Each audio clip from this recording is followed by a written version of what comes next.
আচ্ছা, আমি আমার শ্বশুরবাড়ি থাকতে পারি কি পারি না, আমার হাসবেন্ড আমার রাখে কি রাখে না, এত মাথা ব্যথা তো আপনার থাকার কথা না, আমি যতটুকু মনে করি। আপনার ইন্টারেস্ট শেষ, আপনার জন্য কি আর কোনো মেয়ে মানুষ নাই? আপনি আমার পিছনে কেন পড়ে আছেন বলেন?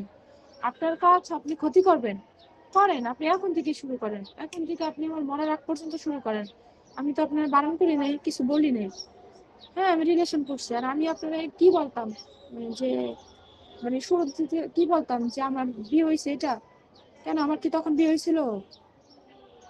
সেটা বলেন। আরে হালিমার ব্যাপারে আমি আর কি বলবো? হালিমা কি বলছেন আমি শুধু নিজের কানে আমিই শুনছি, আপনি আর কি বলবেন? আর এই হালিমা বা এই মাদ্রাসার অন্য কেউ আমার বিয়ের সম্পর্কে, হ্যাঁ, আমি যেদিনকে বলছি সেদিন থেকে তারা জানছে, বুঝছেন? আমি যেদিন থেকে বলছি সেদিন থেকে তারা জানছে, এর বাইরে তারা কিছু জানে না, বুঝছেন? আমি তো তাদের জানাইছি। তারা কি আমার বাড়ি গেছিল নাকি তারা আমার আমার আত্মীয় স্বজন তাদেরকে এসে বলছিল? আমি তো জানাইছি, আমি তো মাদ্রাসা সবাইরে বলছি। আরে ভয়ের কি আছে, আমি তো সবাইরে জানাইছি। হালিমা কোন যে অমুকে কোন সবাই তো আমিই বলছি যে আমার বিয়ে ঠিক হয়েছে, বিয়ে হয়েছে। আমি তো লুকাই নাই। আমি তো পারতাম তাদের থেকে লুকাইতে, তাহলে তো তারা আর জানতো না যে আমার বিয়ে হয়েছে, আমার হাজবেন্ড থাকে ইতালি বা এত কিছু। আমি তো তাদের বলছি না। শুনেন, আমি আপনার একটা কথা বলি। হ্যাঁ, আমি আপনার সাথে রিলেশনে ছিলাম, এটা আমি স্বীকার করতেছি, না করতেছি না। আর এই যে আন্টির কথা বললেন না, হায় রে মানুষ, এই আন্টি হচ্ছে আমার ওই আফুর, ওই আগের আফুর, আতিকা আফুর।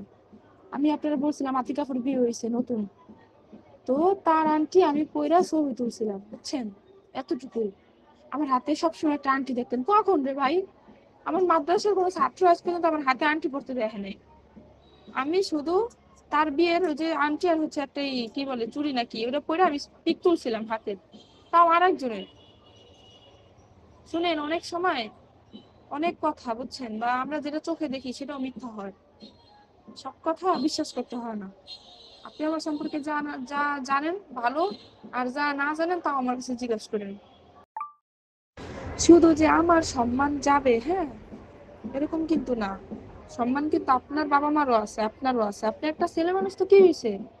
সম্মান নাই আপনার বাবা মার? আপনার না হয় না থাকুক, আপনার বাবা মার নাই। আপনি এমন কিছু করেন না যে আপনার বাড়ি পর্যন্ত আমার যাওয়া লাগে, বুঝছেন? এতটুকুই বললাম। কারণ হ্যাঁ, আমার বিয়ে হয়েছে, আমার আমার মতো থাকতে দেন না। আপনার জন্য কি আর মেয়ে নাই দুনিয়ায়? আমি তো অস্বীকার করি না যে আপনার সাথে আমার রিলেশন ছিল না। আমি তো পারতাম অস্বীকার করতে, তাই না? আমি তাও পারতাম যে আমার হাজবেন্ড নাই, তাও আপনার না করতে পারতাম। আমি তো শুরুতেই বলছি হ্যাঁ, যেটা সত্যি তাই। শুধু যে আমার সম্মান যাইবে, আমার বাবা মার সম্মান যাইবে, বা আমার শ্বশুর বাড়ির মানুষের সম্মান যাবে, এরকম কিন্তু না। সম্মান আপনারও আছে, আপনার বাবা মারও আছে। তো ভালো থাকবেন। আর দয়া করে আমার বিরক্ত করেন না, দয়া করে আমার বিরক্ত করেন না।